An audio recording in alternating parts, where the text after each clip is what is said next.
todas, como siempre. Hoy comenzamos una ranchada más, la ranchada territorial de los días sábados. Y en este caso tenemos la presencia de Mariela Yanquilau, o Yanquilau, para que nos explique, nos cuente y nos comente acerca de toda la trayectoria que tiene ella en particular y toda la comunidad donde se desarrolla. Principalmente hablando de la ley 26.160, pero bueno, más que nada nos va a interesar lo que en este caso ella nos comente. También tenemos la presencia de Joaquín Ríos, que es secretario del Interior del Sindicato Único de Obreros Rurales de Misiones, y también de Cristian Castro, que es diputado provincial por Misiones. Y obviamente voy a dejar que ellos desarrollen los temas que mejor lo pueden hacer, así que allá vamos. Entonces le doy la palabra a Mariela para que ella diga que haga toda su presentación. Gracias.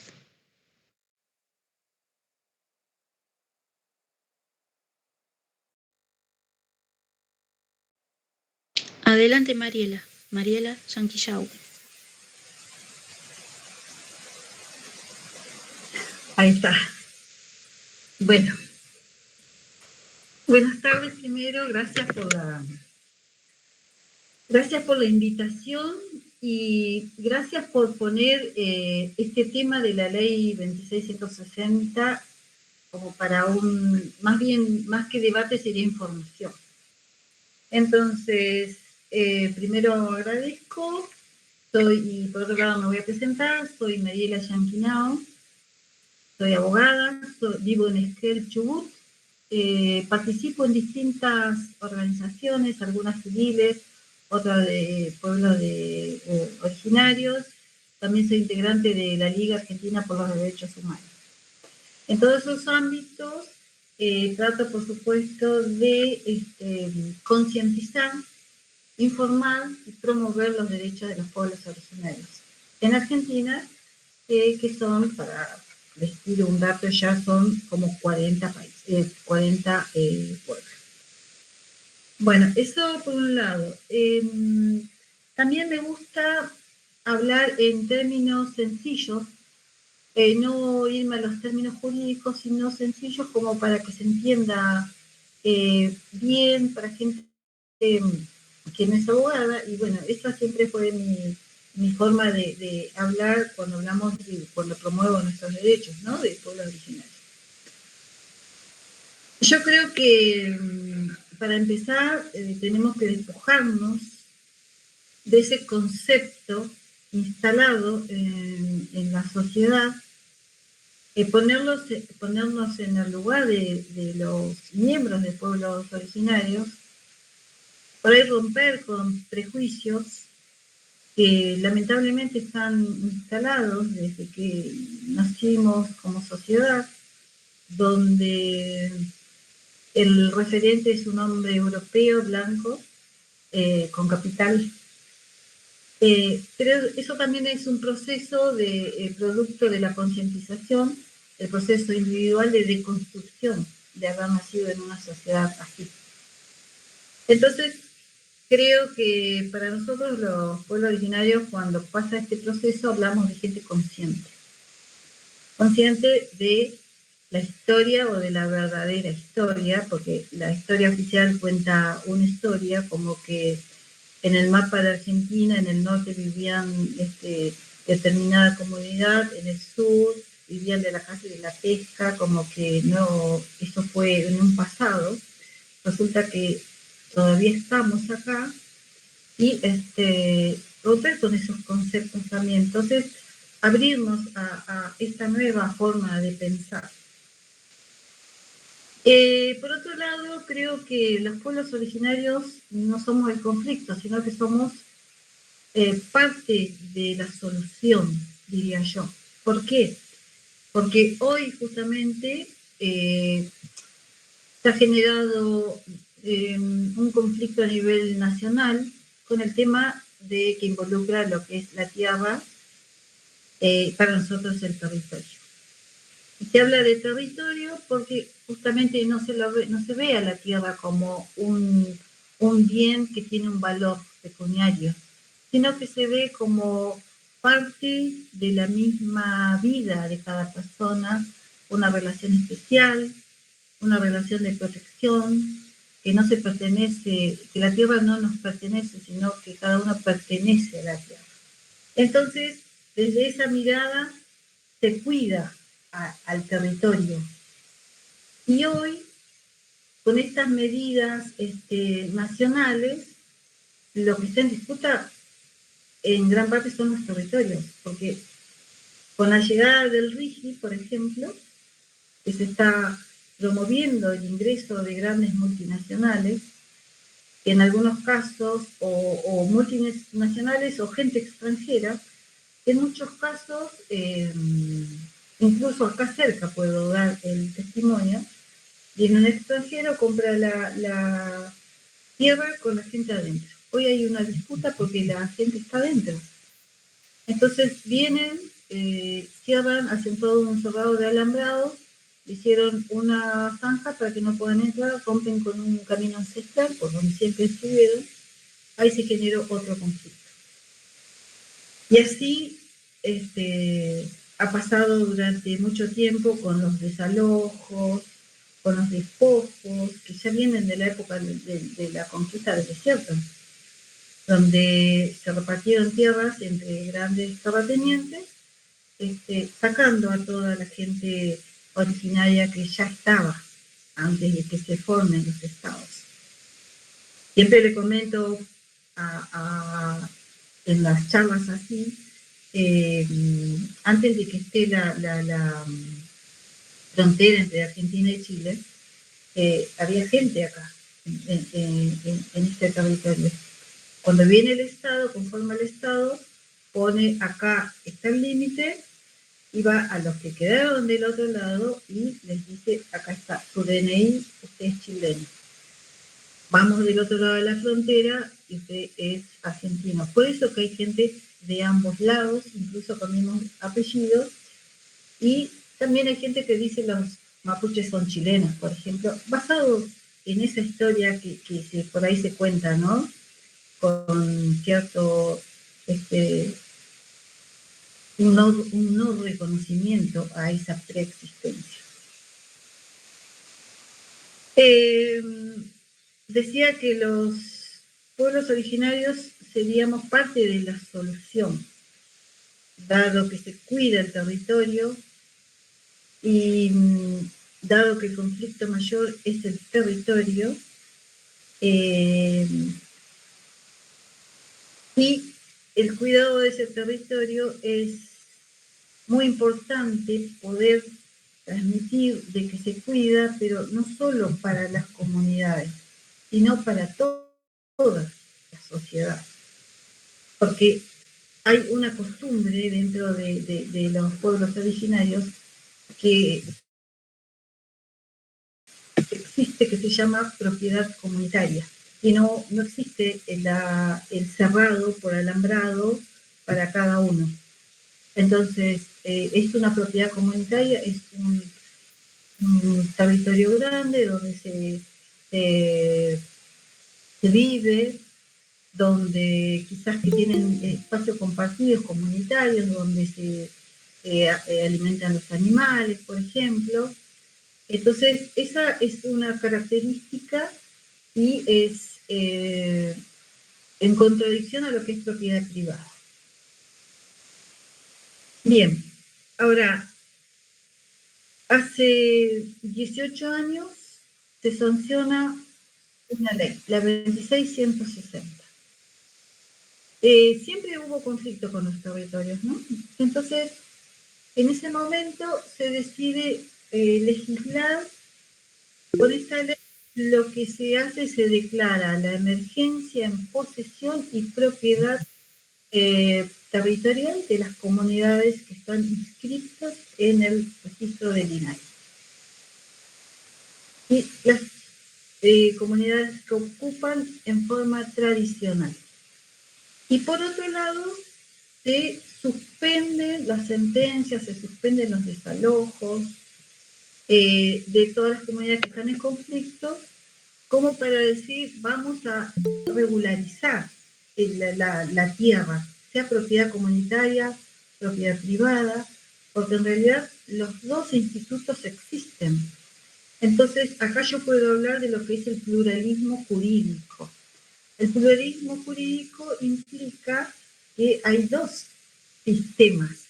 Está el derecho indígena con todo un gran texto normativo en toda la Argentina, en cada provincia, y por el otro lado tenemos el derecho occidental, derecho positivo, derecho nacional, como se quiera llamar.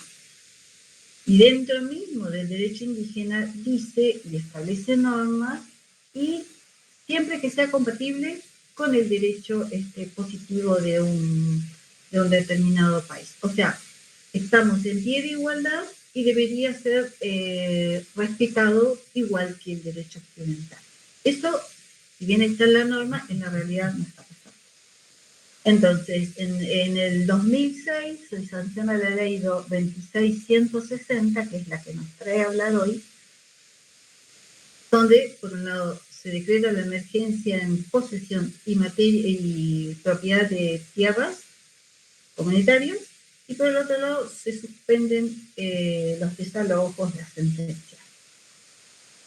Se ordena formar un fondo para que desde Nación, con cada provincia, se arme un equipo para hacer los relevamientos territoriales.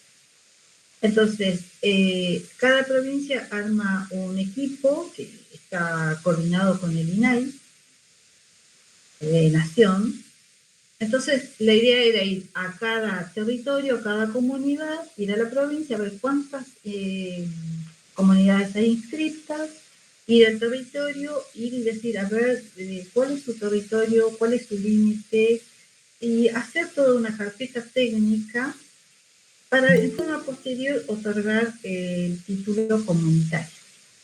Se hacía por comunidad, porque dentro de una comunidad hay varios territorios, hay varias familias, y se consideran dentro de un territorio comunitario donde se relacionan, como decía, se utilizan determinados lugares en forma comunitaria. Bueno, se empezó con algunos relevamientos, los relevamientos territoriales que se deberían hacer en cada provincia, pero siempre se llegó a un porcentaje mínimo. Entonces, si no se avanza con este relevamiento, no se puede llegar a la ley de propiedad comunitaria, que también está disputándose desde hace años. Yo creo que son cuestiones complejas. ¿Por qué? Porque, vuelvo a insistir, lo que está en juego acá son los territorios. Pero los territorios tienen bienes comunes, que otras personas les dicen recursos naturales. ¿Y por qué este concepto de bienes comunes y no recursos naturales? Cuando vos ves un bien como un recurso, le otorgás un precio, tiene un precio. Para las comunidades eso no es así, o para los ambientalistas son bienes naturales. Es algo mismo que se refiere a la misma cuestión. Entonces, se va prorrogando, esta ley sale por 4 años, se va prorrogando, no se terminan los relevamientos territoriales, mientras tanto en forma paralela se va hablando de la ley de propiedad comunitaria, no hay consenso, se presenta, se devuelve. Llegamos hasta el año 2021, donde esta prórroga se hace por decreto, ya no por ley. en el gobierno anterior, esta prórroga por decreto. Entonces, hoy viene este gobierno y por otro decreto quiere dejar sin efecto el decreto 805-21, que es el de prórroga de esa ley tan importante y que le genera tanto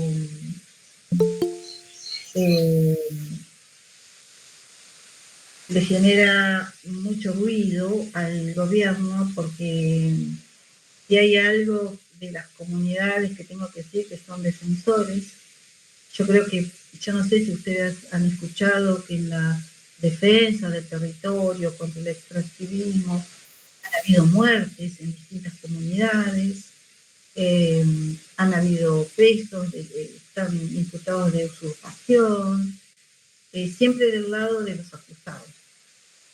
Y a pesar de eso hay otras comunidades que se levantan, es toda una lucha constante que viene desde hace años. Por eso es necesaria la concientización, romper con los prejuicios y saber que lo que se está defendiendo es el ambiente, es el bienestar para las futuras generaciones, es la armonía con la tierra. En el sur decimos la Mapu, en el norte se le dice la Pachamama.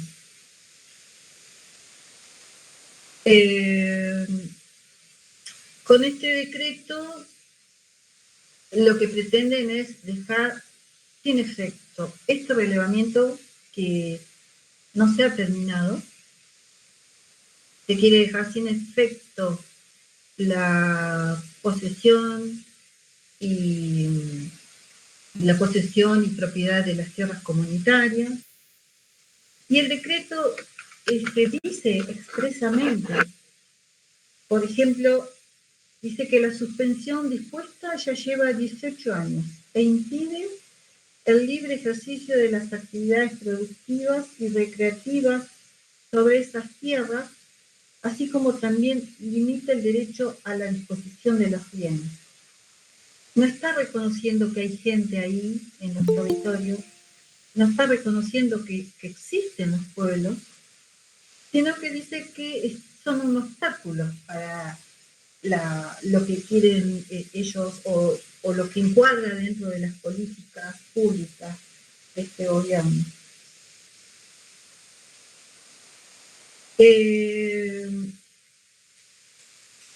Dice que la norma bajo análisis, con esta prórroga excesiva, ha dado pie, dice, en sucesivas administraciones a una larga serie de acciones que, en connivencia con grupos amparados circunstancialmente bajo normativa aplicable a pueblos indígenas, avasallaron los derechos de la ciudadanía y agraviaron las prerrogativas soberanas del Estado. Entonces yo me pregunto, si están proponiendo con el DNU 7023 una ley, están proponiendo derogar la ley de tierras, están permitiendo la extranjerización de las tierras, ¿eso no sería atacar la soberanía del Estado? Permitir que vengan extranjeros que obviamente que los pueblos originarios son un obstáculo, pero también perjudican a mucha otra gente que está dentro de la Argentina, ¿no? También en el decreto, siguiendo con el mismo lineamiento, las mismas políticas implementadas por este gobierno, habla de supuestas comunidades, dice que las comunidades se incrementaron en poco tiempo, que se inscribieron muchas comunidades, pero no dice que para inscribirte como comunidad tenés que reunir ciertos requisitos, que el artículo 75, inciso 17, a partir del año 94, con la reforma de la Constitución, da pie para que las comunidades puedan tener la personería jurídica, que en muchos casos es como decirle a un ciudadano, acá tenés un documento, un DNI, entonces ahora vos empezás a existir para el Estado. Vos te podés presentar para un juicio, vos sos un sujeto de derecho. Viene ese reconocimiento luego de larga lucha, porque antes de la reforma ya existía la organización de las comunidades, ya existía, las autoridades existían, pero bueno, luego de una larga lucha, con la reforma dice, bueno, le reconocemos la preexistencia, o sea, ustedes tuvieron antes de la conformación del Estado, le reconocemos el derecho a la posesión, porque hay posesión, no hay título, entonces le reconocemos la posesión y la propiedad comunitaria en algún futuro en forma tradicional. En forma tradicional significa que teniendo en cuenta esta amplitud de los territorios que existían antes, y hay indicios de que esa ocupación fue tradicional. Puede ser la instalación de los enterratorios, de los chenques, se llaman en Mapuche, Mapudungun, en algún determinado lugar, puede ser el lugar de la pastura, la veranada, la invernada, son todos, en otra, las pinturas rupestres que le dicen, son todos indicios de una ocupación tradicional. Entonces, le dan el derecho a la personería jurídica con la reforma del 94, y esas comunidades accedieron a la personería, pues están en un registro en el INAI. Por otro lado, del otro lado tenemos todavía comunidades o pueblos, porque no todo el mundo está en una comunidad, puede ser que haya gente que no pertenece a una comunidad, pero se autorreconoce, que todavía hay un desconocimiento de las leyes. Entonces, si vos no conoces tu derecho, no lo podés exigir el cumplimiento. No tenemos que reclamar. Tenemos que reclamar cuando no lo tenemos, pero cuando lo tenemos que exigir el cumplimiento. Hasta ahora han habido fallos, no son la mayoría, por supuesto, pero han habido fallos y no perdemos la esperanza, por supuesto, que se cumpla con algún día con los derechos, con el derecho indígena en Argentina. Yo creo que es necesario una capacitación obligatoria en derecho indígena en la Argentina, así como fue lo de Micaela, porque la lucha de las mujeres en muchas, puedo decir que es casi similar a la lucha de los pueblos originarios, desde mucho tiempo atrás. Para las mujeres indígenas todavía hay un techo cristal más que romper. Estamos por debajo de un escalón del resto de las mujeres. Y yo creo que el querer derogar, porque el proyecto ya está, el querer derogar la ley 2660 es terminar de abrir la puerta para que se extranjerice la tierra. Y en muchos casos, como pasa acá cerca, incluso con la gente adentro.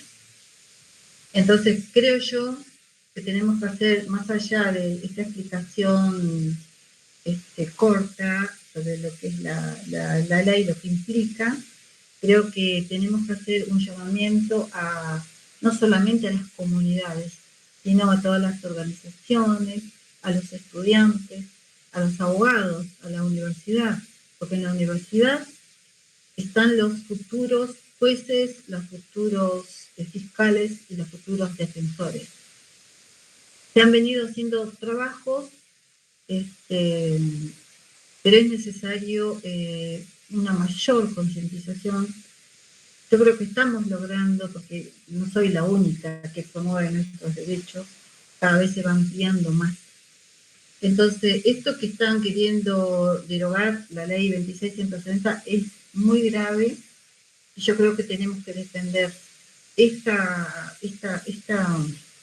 defender que se continúe con esta ley, Y si sirve la concientización, y si sirve esta charla y se pueda retransmitir, porque todo lo que escuchamos lo tenemos que retransmitir a nuestros contactos, a nuestro entorno, yo creo que algún día vamos a tener una sociedad más justa y una sociedad de igualdad, con incluso la diversidad, la desigualdad, porque los pueblos originarios están en un nivel más bajo, es un grupo dentro de la sociedad, es un sector vulnerable y es pasible de las políticas de discriminación positiva.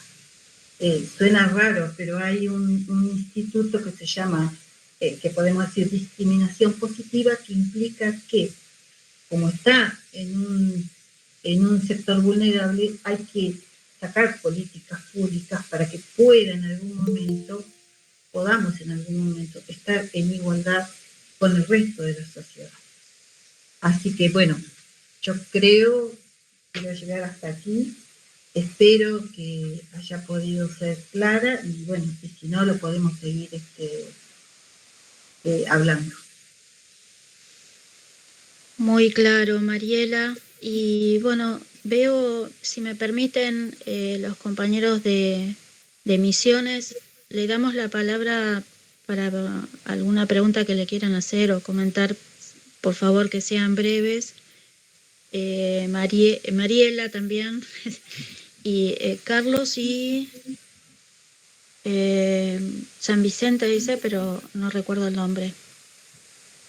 Sí, lo único que les voy a pedir que no nos extendamos en una exposición, sino que seamos breves. Un abrazo gigante y adelante, Mariela. Sí, en parte la pregunta que yo quería hacerla ya me la contestó. Yo levanté la mano antes de que hablara del tema. La derogación de esta ley sería anticonstitucional porque estos derechos están consagrados en la reforma de la Constitución del 94. Entonces sí, se podría ir por la vía judicial. Sí, en realidad, cuando hay una norma que es proyecto, vos no podés interponer hasta que no sea concretado en un acto administrativo o en un acto legislativo que pueda ser atacado judicialmente. Por eso es que lo ideal sería que de alguna forma nos movilicemos, nos expresemos, nos manifestemos para no llegar a esa instancia también, ¿no? Gracias. Gracias, Mariela. Adelante, Carlos, y Marcos es el otro compañero que está levantando la mano. Adelante. Bien. Buenas tardes, compañeras, compañeros, nuevamente para los que recién se integran. Si hay algo que me indigna es cuando escucho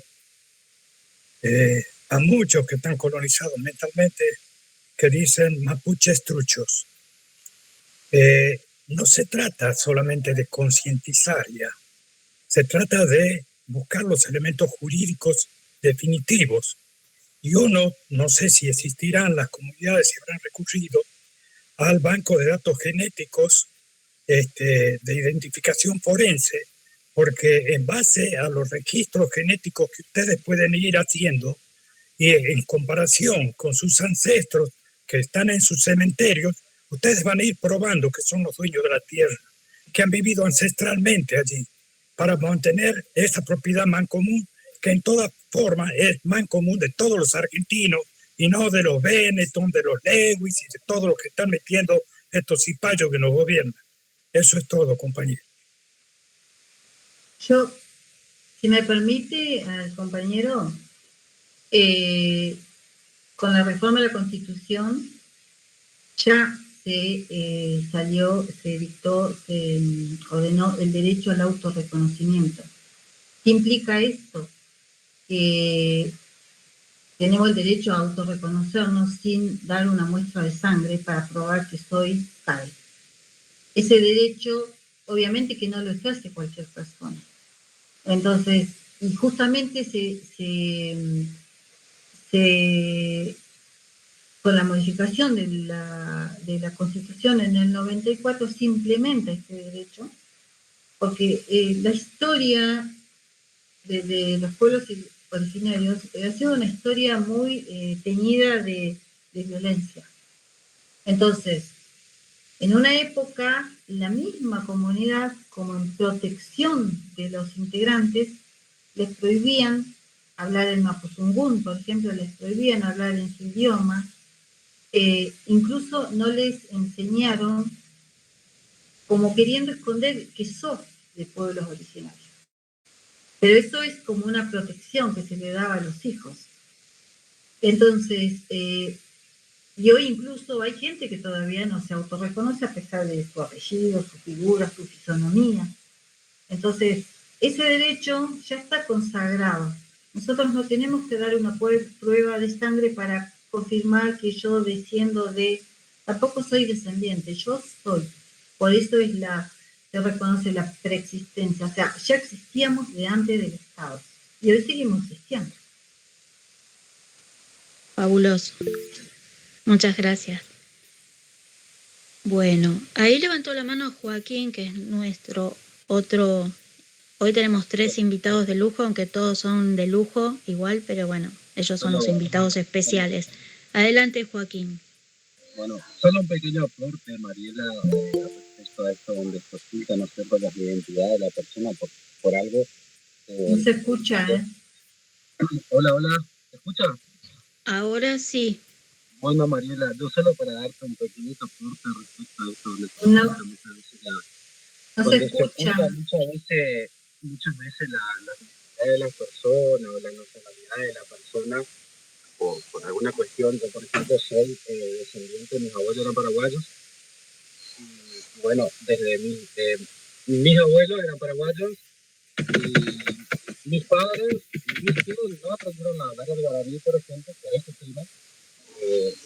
Que la gente, no, usted tiene que hablar castellano, porque donde usted habla en su idioma de sangre, a usted le va a pasar esto, a usted le van a dar tal tipo de trabajo, usted van a hacer esto, usted van a hacer aquello. Entonces, a nosotros se nos sacó el idioma, por ejemplo. Yo no sabía guaraní, pero sé que vengo de descendencia de paraguayos, ¿no es cierto?, que eran mis abuelos, y bueno, por ahí entiendo esa parte donde decir, bueno, se le quita, se le desarraiga el idioma por algún tipo de consecuencia que pueda tener eso en la vida de la persona, ¿no es cierto? Eso nomás era mi pequeño aporte.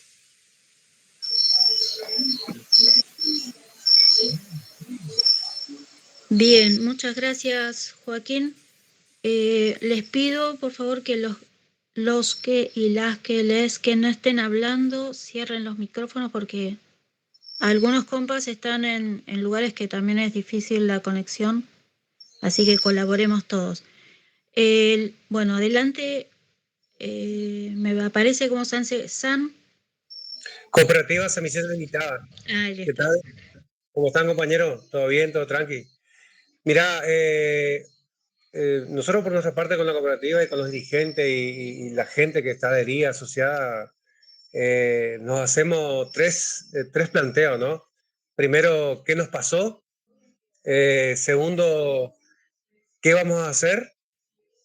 Y si en el hacer logramos un cambio, ¿cómo seguimos? Porque, ¿qué nos pasó? Digo, porque está este señor que admira ya un cineasta, no sé cómo se le dice al tarado ese, un tipo que no está ni ahí de la realidad de las provincias, de la realidad económica de nosotros, ¿no? Yo calculo que tenemos que hacernos una autocrítica porque esto pasó no por acción de nada, sino que nos empezaba a dividir, los medios nos empezaron a dividir y terminamos todo con marquitas personales. Y ahora Milei está poniendo a todo de un lado y un poco del otro lado y nos damos cuenta que todos somos los que hoy perdemos. Cooperativas, movimientos sociales, la comunidad indígena, mapuche, que todas las leyes que él imparte o las metodologías de gobierno son para todos nosotros. Entonces yo creo que nosotros tenemos que tratar de unirnos, sacar la marca esa de pueblo obrero, si somos cooperativas, no, somos toda la gente que vivimos de las políticas que adquirimos con el kirchnerismo, con el peronismo, y que esta ley era en favor de nuestros beneficios y del futuro de nuestros chicos, ¿sí? Yo propongo esto, gente, pongamos funcionar esta reunión a formar, salir a promocionar, como dijo la compañera que disertaba, le escuché atentamente, ir a las universidades, porque ahí también está el futuro, ¿eh? Y ojo que los chicos no jugaron en contra, nuestros hijos no jugaron en contra, ¿sí? Entonces esto es lo que propongo como dirigente de cooperativa, que estamos trabajando y estamos luchando a contramano y a cuesta arriba, pero sin dar el brazo a torcer. Yo propongo que nos unamos todos, los que estamos de este lado. Y bueno, salía a promocionar, como decía el compañero, qué es lo que le va a pasar. Y bueno, agradezco a la compañera que nos está alertando si se deroga el decreto o si se deroga la ley de tierra, estamos en el horno. Eso quería expresar nomás, gracias.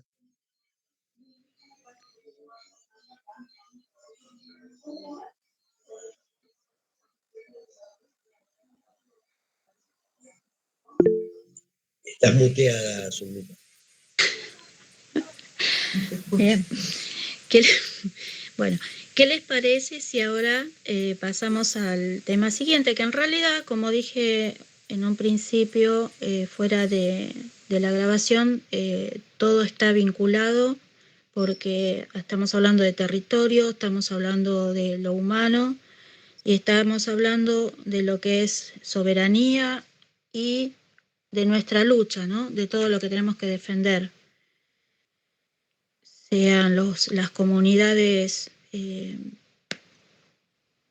no importa, somos todos uno, somos un grupo de personas habitantes en este territorio con ansias de justicia.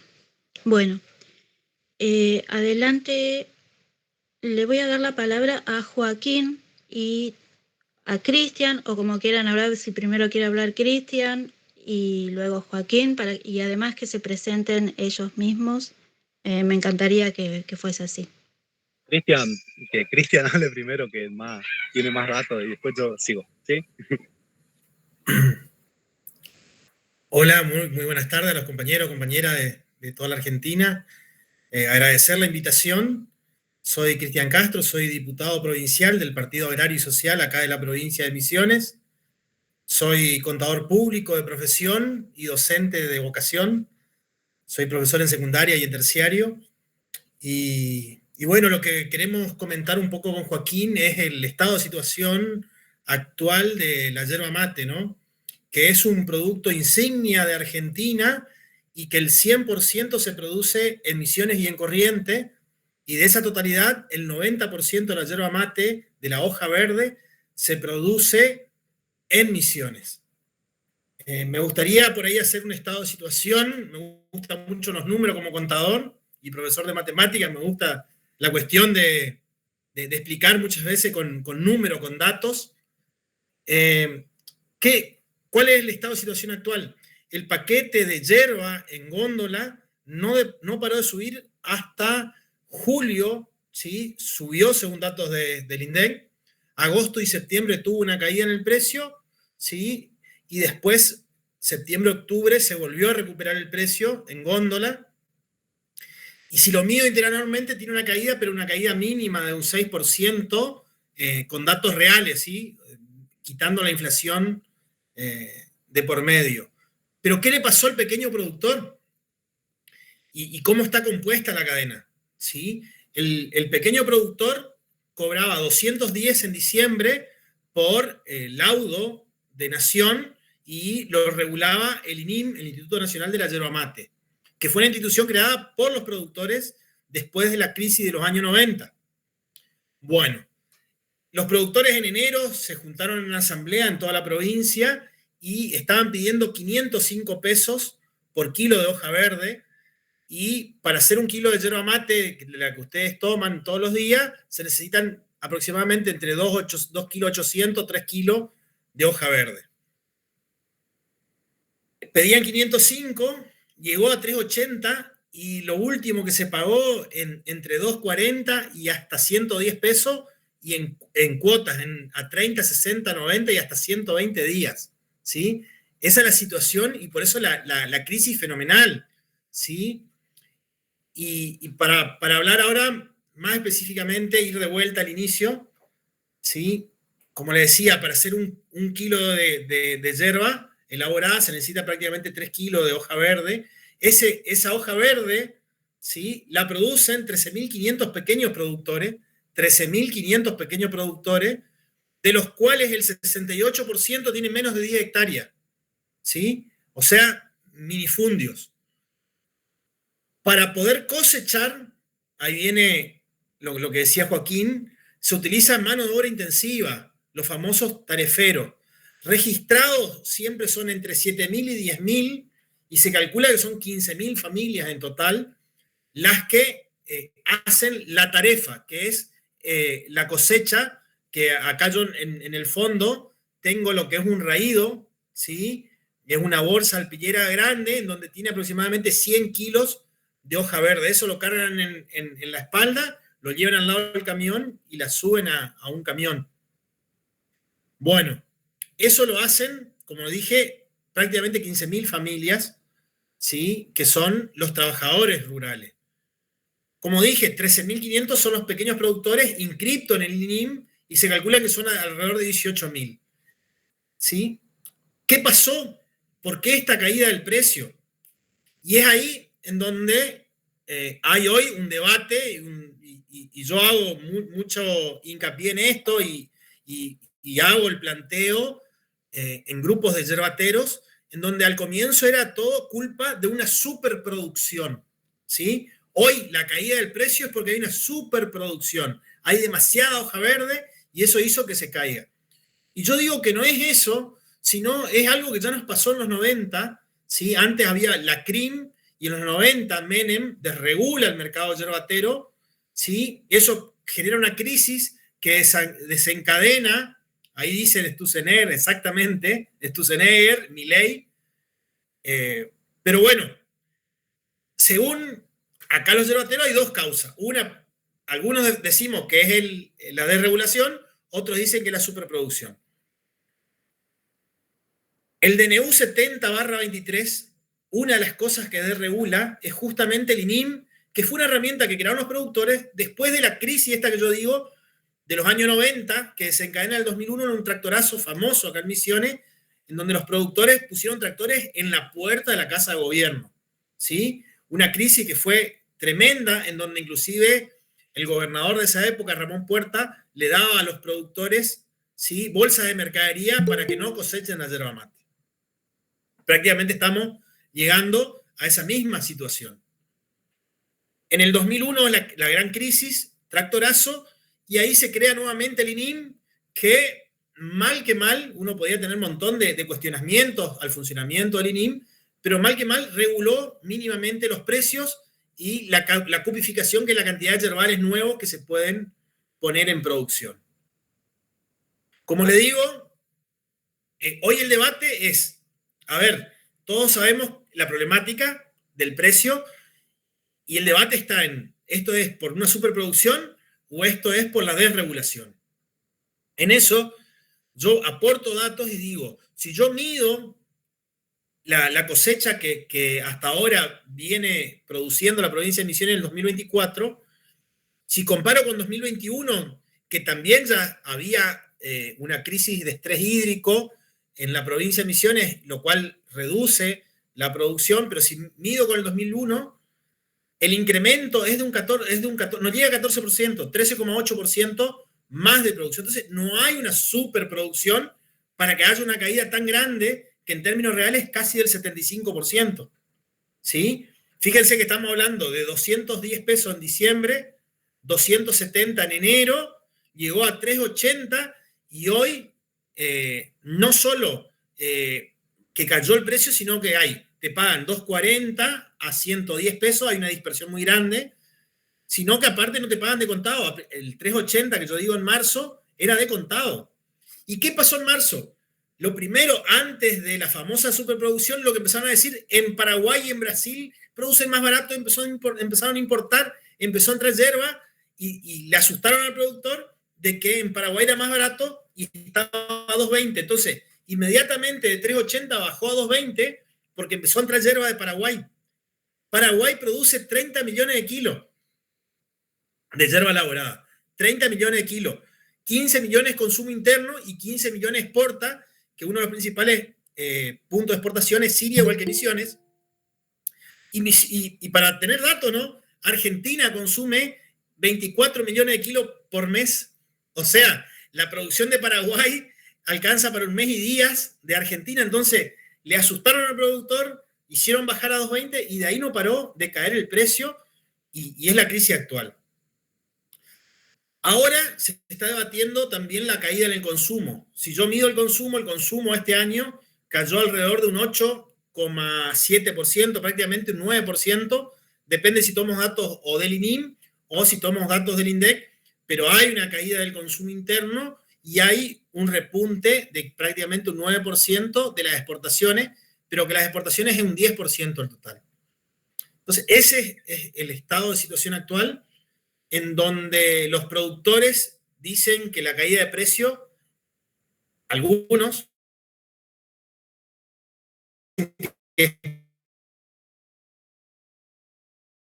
y lo que sí, para que se entienda, ¿sí? Cuando se habla de desregular y de que el mercado lo hace todo eficiente, el mercado perfecto, ¿sí? que establece mi ley, en el mercado yerbatero no existe. Son 13.500 pequeños.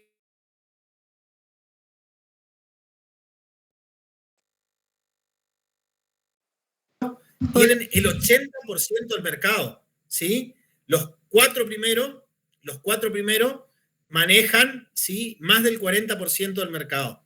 Y como le digo, los 10 primeros, el 80%. Prácticamente casi la totalidad de la producción son los 10. Entonces, tienen un poder tan grande que se llama oligopsonio, ¿sí? Que son pocos compradores y muchos vendedores de un producto. Pero a su vez, esos mismos molineros se dan vuelta y del otro lado son oligopólicos, porque son pocos vendedores y muchos compradores que son, ¿sí? Que somos todos los argentinos, ¿sí? Casi la mayoría, el consumo es muy grande, como dije, 24 millones de kilos mensualmente, y ahora hay una caída, estamos en un promedio de 23 millones de kilos por mes, y repuntando, porque en los últimos meses se superó los 24 millones de kilos de venta de yerba elaborada.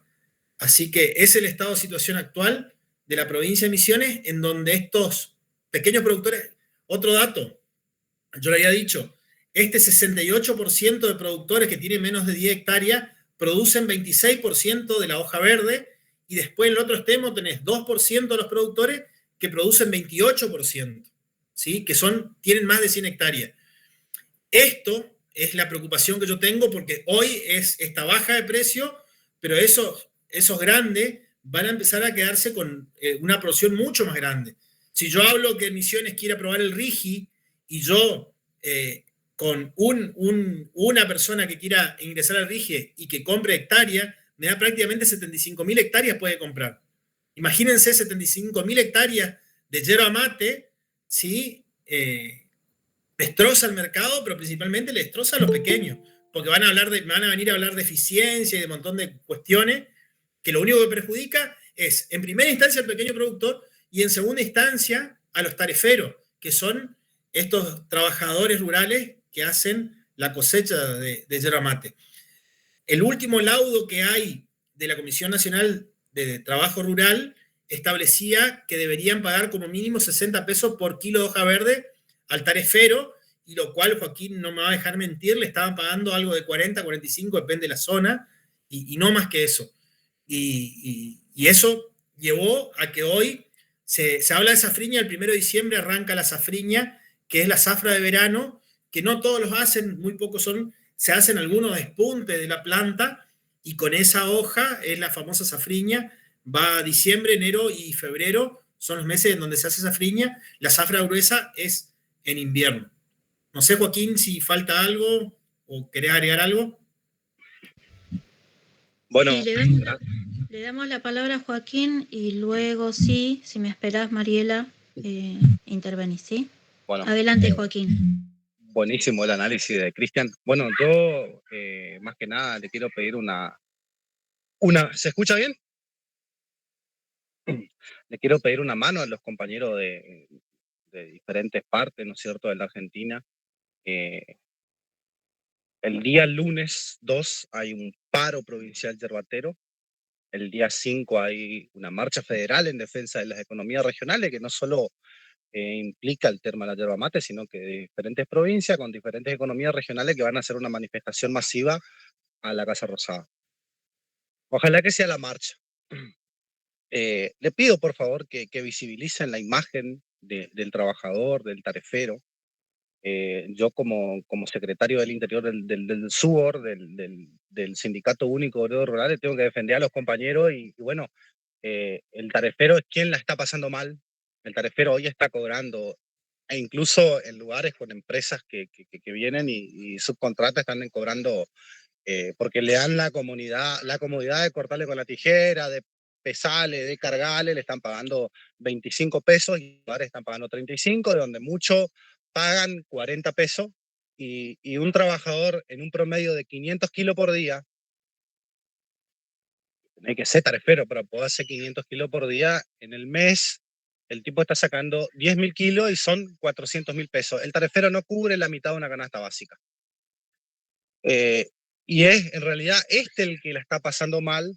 Encima, ahora se hace un paro provincial, el tarefero queda en el medio como de rehén porque tiene que salir a apoyar al productor para que esto se solucione rápido para poder ir a trabajar porque se viene la fiesta. Entonces yo como tarefero tengo que salir a la ruta a manifestarme, a acompañar al productor para que de alguna manera el gobierno provincial o el gobierno nacional actúe, mejore el precio para el productor.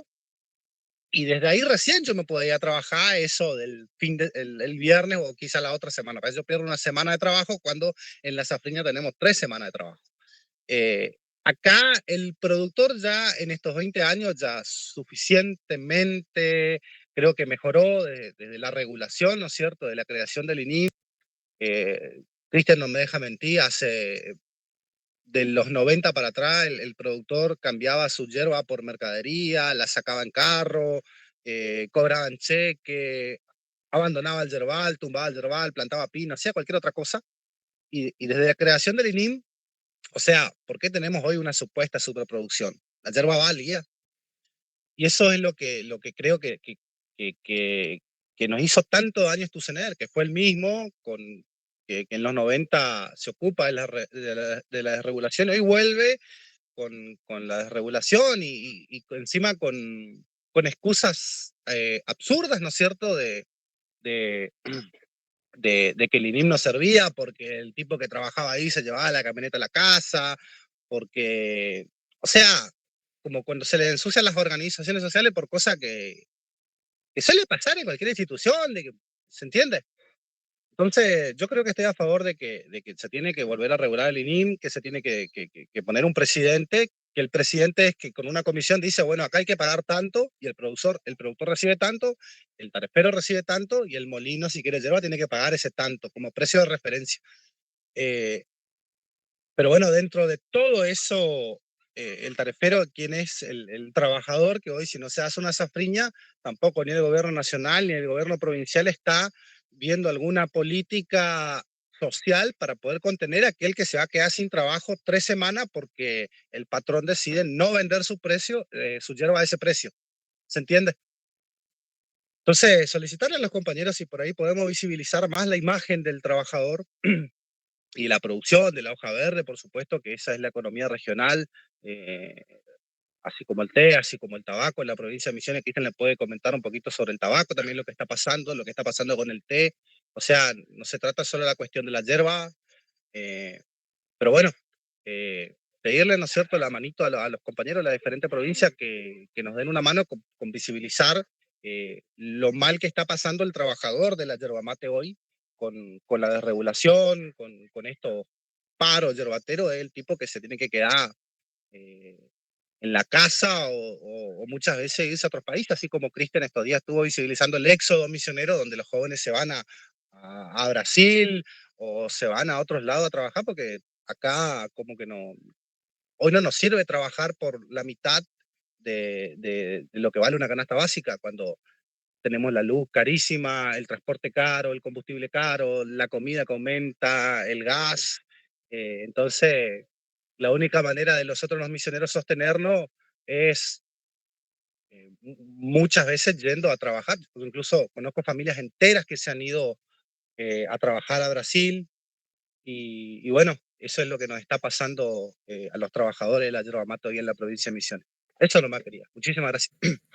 Agregando una cuestión más que habló Joaquín, el tema de las economías regionales, bueno, el DNU 70/23 perjudicó sobremanera la yerba mate, pero como él dijo, acá también tenemos el tabaco, el té también está tremenda la situación actual del té, pero tanto el té como el tabaco son denominados o dominados, mejor dicho, por precios internacionales. En cambio, la yerba mate, el 90% es consumo interno, y por eso nosotros decimos que el precio lo tiene que poner desde el pequeño tarefero y el pequeño productor hacia adelante y no hacer la cadena inversa cuando hoy es una de las infusiones más baratas, ¿no?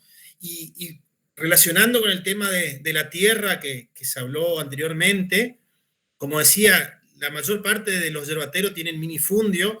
La provincia de Misiones, la yerba mate prácticamente participa en el 20% del PBI, cuando hay otras actividades, por ejemplo, nosotros producimos el 80% de la pasta celulósica de Argentina, 80% lo produce Misiones, y no hay un cuaderno, un papel higiénico, nada hecho en Misiones, ¿sí? Nos utilizan, hacen el famoso extractivismo que siempre se habló que Argentina puede ser extractivista. La provincia de Misiones ya tiene una economía extractiva. Producimos también, somos una de las principales fuentes de madera aserrable para muebles, para un montón de cosas, y no producimos un mueble en la provincia de Misiones, ¿sí? Nos utilizan, nos quitan los recursos naturales, y del 80% de la pasta celulósica, una de las principales empresas es una empresa chilena, y tiene prácticamente, hay 2 pueblos en Misiones que el 90% del territorio pertenece a esta empresa chilena. Y lo mismo va a pasar si se aprueba el RIGI en la provincia de Misiones con la yerba mate. Hoy no sucede. Ya con el té nos pasa lo mismo. El té hoy por hoy son 3 empresas que manejan entre el 80 y 90% del té de la provincia de Misiones. Y el té también es extractivista. Los chilenos venden té a China y vos no ves una planta de té en Chile. Todo el té sale acá de la provincia de Misiones, pero salen las Big Bag, las bolsas gigantes, y es en Chile donde se le da todo el valor agregado. Le ponen la bolsita, le ponen el sobrecito, le ponen la etiqueta, le ponen todo lo que ustedes se imaginen, y el valor agregado queda en Chile, y Chile vende después a China como si fuese té de Chile. Nos pasa con la madera, nos pasa con la celulosa, nos pasa con como le decía, con el té, y nos pasa con el tabaco. Producimos uno de los mejores tabacos Virginia, pero acá solo se acopia el tabaco y después el cigarrillo y todo eso. No hay un cigarrillo misionero, no hay un cigarrillo misionero, no hay papel misionero. Incluso papel misionero se fundió en los 90, que teníamos papel misionero hasta ese entonces, pero acá les conviene hacer, a la provincia por ahí les convenía en ese momento hacer el convenio con Arauco, con los chilenos, y sacar los barriles de pasta celulosa y llevar la mano de obra a Chile, por ejemplo, o venderlo al extranjero. Y acá nosotros, una que no tenemos papel barato, no producimos papel higiénico y no tenemos la mano de obra del papel. O sea, esto se viene con la yerba y le deja sin trabajo a la gente, porque esta gente que viene a comprar con el RIGI a comprarse 70.000 hectáreas, estos mecanizan y le quitan la mano de obra al trabajador. Esto es lo grave del RIGI, esto es lo grave de la desregulación. Una de las facultades que tenía el INIM era, por ejemplo, ver la cantidad de yerba que se vendía o que se exportaba o que se consumía, y mediante eso regular la plantación de la yerba mate. Ahora que el INIM no tiene esas facultades, vos podés plantar 100, 200, 300, 400 hectáreas, violando leyes ambientales, y ya van por las tierras de los aborígenes también. Mucha gente que por ahí vivía de la yerba mate, que tenía 1 o 2 hectáreas, así como 1 o 2 hectáreas de yerba para una familia chica es una buena plata, hoy no le ve la salida a tener 2 hectáreas de yerba, entonces prefiere venderla a Chaco. Lo dijo el ministro Thussenegger cuando se fagocitaba de que si no fuese por la desregulación, el precio de la hoja verde iba a valer 505 y hoy vale 120. Lo dijo textualmente, ¿sí? O sea, ellos van por la eficiencia misma, ¿sí? Mecanizar y que el pequeño productor se joda, que el pequeño tarifero se joda, no le interesa nada de eso y es lo que va a pasar, ¿sí? Lamentablemente, si no se vuelve para atrás con este tipo de mecanismo en donde lo único que le importa es que los grandes, ¿sí? Concentren aún más, ¿sí? Los recursos que, como dijo hoy la abogada, son recursos comunitarios, ¿no? Así es. La verdad que esta visibilización de las problemáticas nos llevan, como también dijo Mariela, a lo que necesitamos todos, en primer lugar, tomar conciencia, ¿no? Conciencia de lo que nos está pasando, porque lo que pasa en cualquiera de las provincias nos pasa a todos, no somos ninguno ajenos o ajenas o ajenes a quienes nos están queriendo dejar sin soberanía, ¿no? Porque yo escuchando atentamente también, y disculpen que no le di la palabra a Mariela, escuchando atentamente se nota esta saña con la que se utilizan además distintos métodos para quedarse con los territorios, es decir, los bienes comunes. En el caso de los pueblos originarios, la criminalización, las etiquetas de si son o no son, de aquí, de allá, la negación a su preexistencia y a sus derechos. En el caso de los pequeños productores, presionándolos en cuestiones capitalistas, haciendo este juego típico que hace el capitalismo, aprisionando a los más pequeños. Con esto, además, el hecho de que se tengan que ir de un lugar a trabajar a otro lugar, el hecho de apretarlos de tal manera que digan, bueno, no sé, vendo este terreno que tengo por dos pesos, eso también es usurpación, es pérdida permanente de soberanía. Vos perdés el territorio y más allá de las cuestiones de industrialización, de las tecnologías, vos te quedás sin el lugar donde apoyás tus pies, el lugar donde te desarrollás como ser humano, el lugar donde tenés tu ámbito, las plantas, los animales, todo lo que rodea, y tu cultura principalmente. Entonces, bueno, esto, perdón que ahora dejo la palabra a Mariela y luego está Carlos y me fijo si hay alguien más para intervenir. Gracias. Sí, respecto a la mecanización que hablaba Joaquín, en los 90, de esta mecanización, en nombre de la eficiencia, destruyó toda la industria algodonera en Chaco. Y ahí se produjo una gran migración de las personas que trabajaban en la recolección de los capullos de algodón.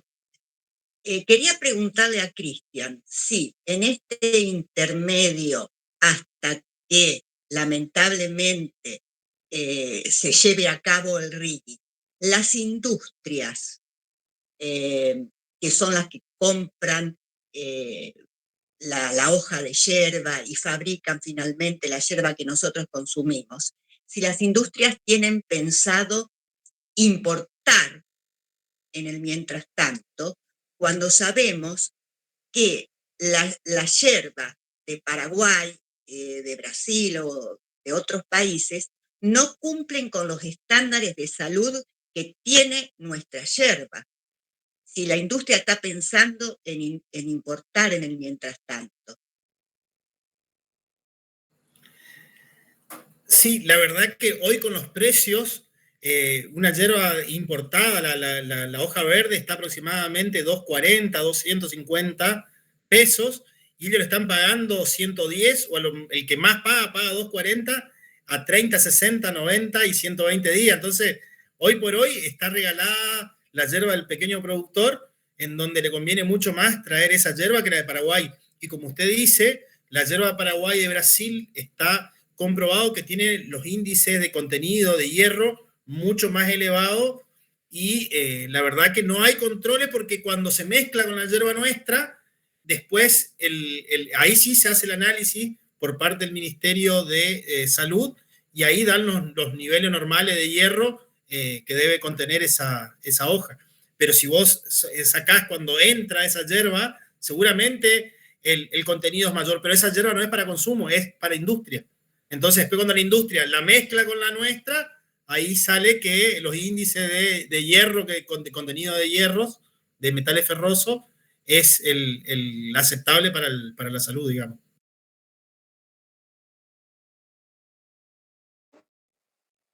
Para completar, quería agregar, hay una reforma en el Código Alimentario que ahora permite la hierba compuesta. Eso también a decirle a los compañeros que por ahí se aferren a la yerba mate tradicional, que se aferren a la yerba mate tradicional para defender la economía, porque la yerba compuesta, que hoy se le puede agregar el 40%, por ejemplo, de la leguminosa, que es otro tipo de yerba mate que la que crece en el bañado, y que aún va a perjudicar más, ¿no es cierto?, a nuestro producto regional. Además, la compuesta como regulador de acidulante le agregan poleo, le agregan alguna otra sustancia que no sea hierba, algún otro yuyo, algún otro tipo de compuesto como regulador de acidulante, y eso también hace que también baje el producto tradicional, como es la yerba mate. Por ahí decimos, bueno, la yerba viene con saborizante, pero en realidad le estamos haciendo un daño al productor cuando consumimos esa yerba y no la tradicional, que es la que, o sea, estás pagando lo que te piden por un kilo de yerba tradicional, cuando en realidad el 40% es de algún otro tipo de compuesto. Súper interesante, Joaquín. Aprendemos, la verdad, todo el tiempo con estas ranchadas. Muy feliz. Ahora le voy a dar la mano, si me permiten, a Carlos. Bien, celebro que Cristian sea un diputado provincial y una autoridad, y que tiene un partido. Lo mismo que a Joaquín, que es un dirigente gremial, y a la compañera Mariela, que representa comunidades mapuches. Si ustedes se fijan, en esta conferencia estamos teniendo 23, 24 personas. Si las comunidades, si los sectores políticos que representan a Cristian y los dirigentes y los obreros, los trabajadores que representan el compañero Joaquín, seríamos muchísimo más. Entonces, ¿qué es lo que pasa? Aquí, Misiones es un verdadero tesoro, es un paraíso natural. No solamente tiene todo lo que han descrito los compañeros de allá, sino que también tiene agua, tiene bellezas naturales y turismo. Todo eso está siendo afectado y todo esto está siendo codificado. Con el RIGI pueden venir y comprarse todo el país prácticamente con la cantidad, porque los que están llamando son los dueños de la tecnología y que les sobra plata. Ahora, esto ha pasado en Hawái. Los megamillonarios empezaron a invertir en terreno. Hoy los nativos, los dueños del paraíso ese natural que se llama Hawái, que nosotros vemos por televisión, las playas y todo esto, no tienen acceso a la vivienda por las inversiones de los megamillonarios. Han subido a tal barbaridad los terrenos que no los pueden comprar. Entonces, es una forma también de despojar. Entonces, esto es un problema político mundial y es un problema político nacional. Entonces, compañeros, de todas las plagas que nos trajo la globalización, nos ha traído esto, es Internet, que también nos permite, que es una herramienta del enemigo, pero que también nos permite organizarnos a nosotros. Tenemos que tener la voluntad y la predisposición. Creo que tenemos que tener contactos mucho más frecuentes porque les comento a Cristian y a Joaquín. Yo hago como sirve militancia. Todo esto que ustedes mencionan casi no se conoce, como algunos de los compañeros están interiorizando, el tema del mercado, de la producción, del precio, de las tarifas, de los salarios, etc. Entonces, cuando yo quiero visibilizar una noticia, me lleva tiempo, horas, por supuesto, pero llega a 300 medios nacionales y a varios grupos de WhatsApp. Entonces, ¿qué quiero decir con todo esto?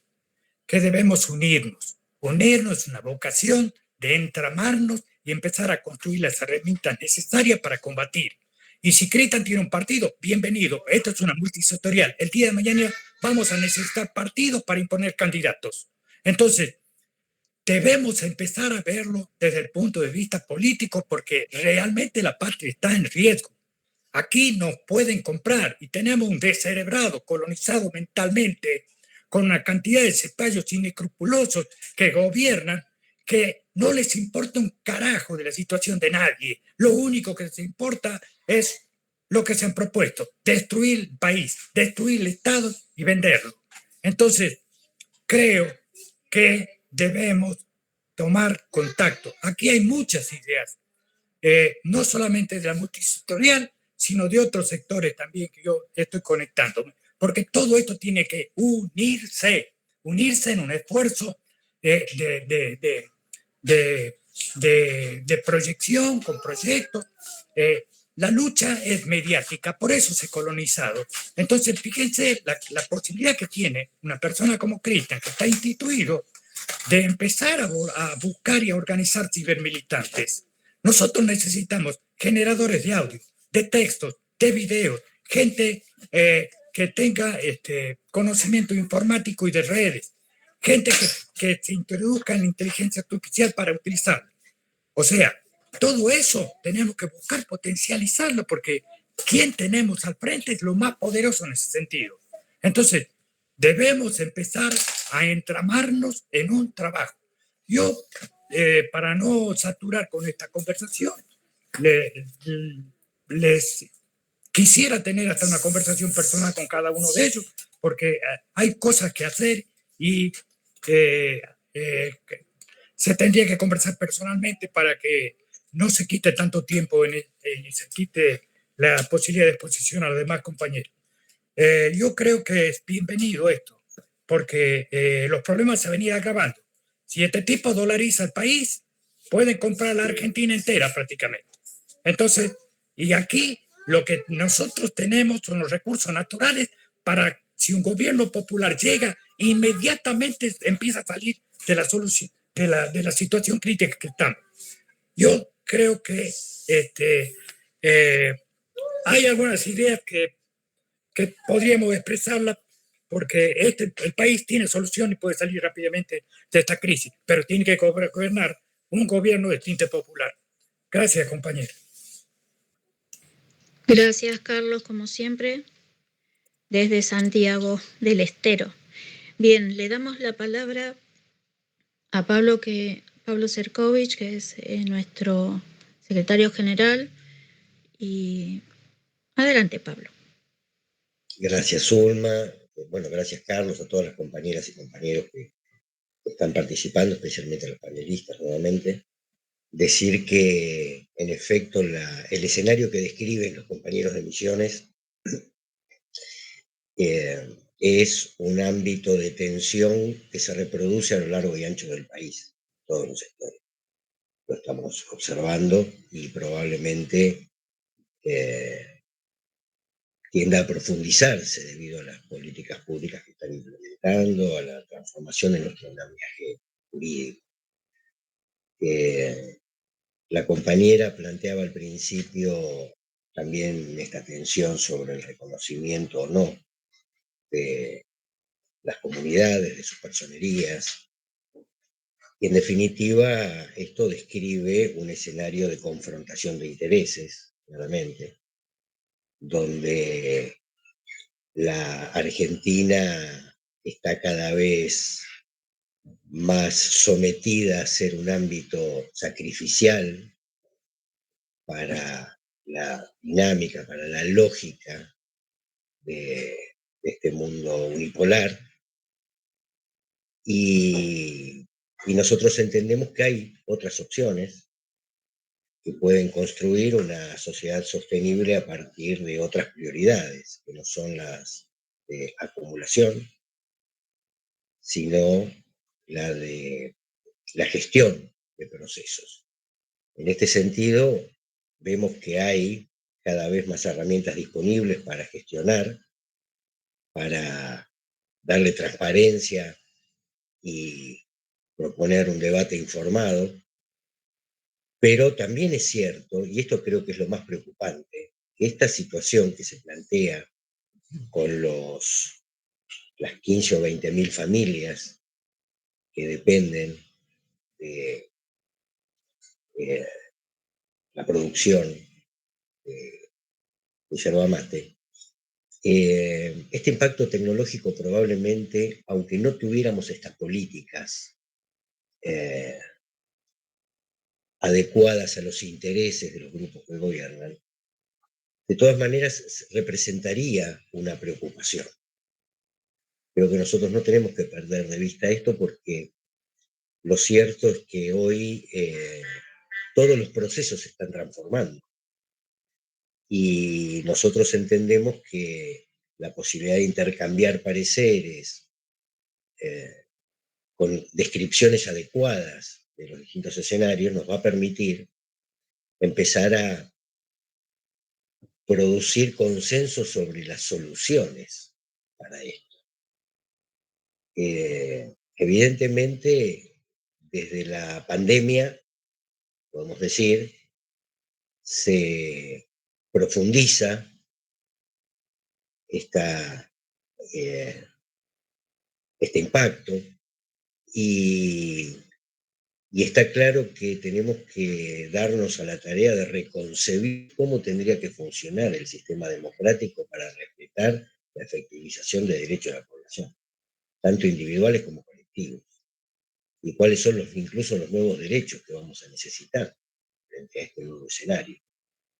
Entonces, por eso es tan importante el llamado a la confluencia que hacían las compañeras y los compañeros recién, decir que tenemos la comprensión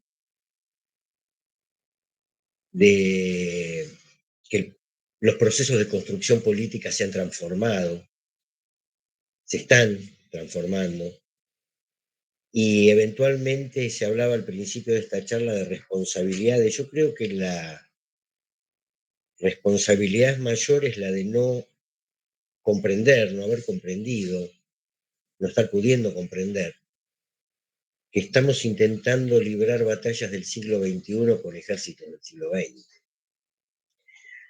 Y en ese sentido es muy interesante el ejercicio que están haciendo las compañeras y compañeros en la parametrización de estas herramientas tan novedosas para poder darnos un ámbito donde la producción esté acorde a estos debates, a estos lineamientos, y que la construcción a futuro pueda referenciarse en estos debates, en estas producciones de consenso, donde sin ninguna duda cada uno de los sectores tiene que ser protagonista en la conformación de esta dinámica, y que esperamos sea una referencia para todas las militancias. Ahora, por ejemplo, decíamos al principio de la charla, hay muchos compañeros que se sumaron después, incorporamos a este asistente de consenso del gabinete multisectorial toda la información sobre la convocatoria al 5 Plaza de Mayo, para que todas las compañeras y compañeros puedan convocar esa referencia, y el asistente esté ya en condiciones de producirles textos para las redes, imágenes vinculadas con esa convocatoria, para la que nosotros introdujimos todo lo que se produjo hasta ahora en el ámbito de organizaciones convocantes. Yo propongo que en este caso pensemos cómo desde el sectorial federal, al principio la compañera del Sur, invitarla a integrarse en el equipo de Ambiente y Territorio, porque hay muchas compañeras y compañeros de comunidades y vinculadas con la problemática de lo que representa el RIGI, y que han trabajado mucho en ese sentido, para que pongan a disposición de la compañera todo lo que ya se haya hecho y puedan empezar a trabajar articuladamente. Y en el caso de los compañeros del sector yerbatero, diría acompañemos en función de lo que ustedes vayan decidiendo como estrategia de visibilización de esta problemática. Eventualmente creo que estaríamos en este tema en condiciones de nacionalizar un debate sobre esto, que además nos va a servir de referencia para dar otros debates vinculados con otros sectores. Creo que los compañeros tienen información fehaciente, están en el escenario y pueden ir guiándonos respecto de esta campaña de visibilización a la que nosotros podríamos volcarnos. No sé qué te parece, Zulma, tanto con los compañeros del gabinete como de los equipos de organización. Sí, me parece oportuno y tendremos las pertinentes reuniones de coordinación entre todos los convocados justamente a esta acción. Creo que no va a haber absolutamente ningún inconveniente y además es un trabajo que es el que debemos hacer, unificar y escuchar todas las voces y trabajar en común para transformar esto que es un desastre, lo que está pasando ahora, que no debe ni puede más pasar. Ahí se unió nuestro compañero Julián desde Mendoza, también se han unido en este último tiempo Nélida, Eleonor, Paulina, Abril, les damos a todos las bienvenidas, Raúl, Mirta, bueno, Miriam, a todos ellos, bueno, también les damos un saludo, ya que ingresaron a la reunión un poco más tarde de las presentaciones.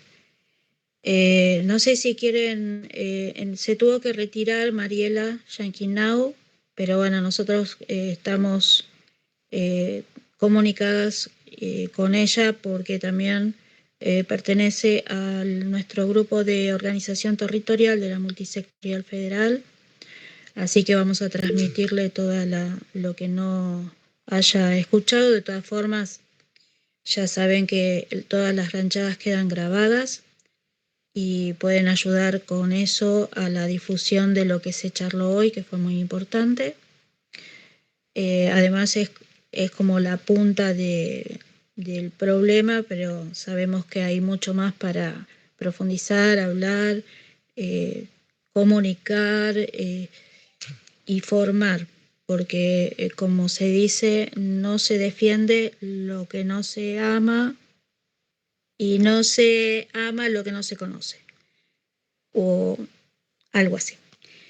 Así que un gusto gigante, ahí levantó la mano Raúl, un gusto gigante de haber podido estar en esta ranchada hoy y les agradezco a todos una vez más.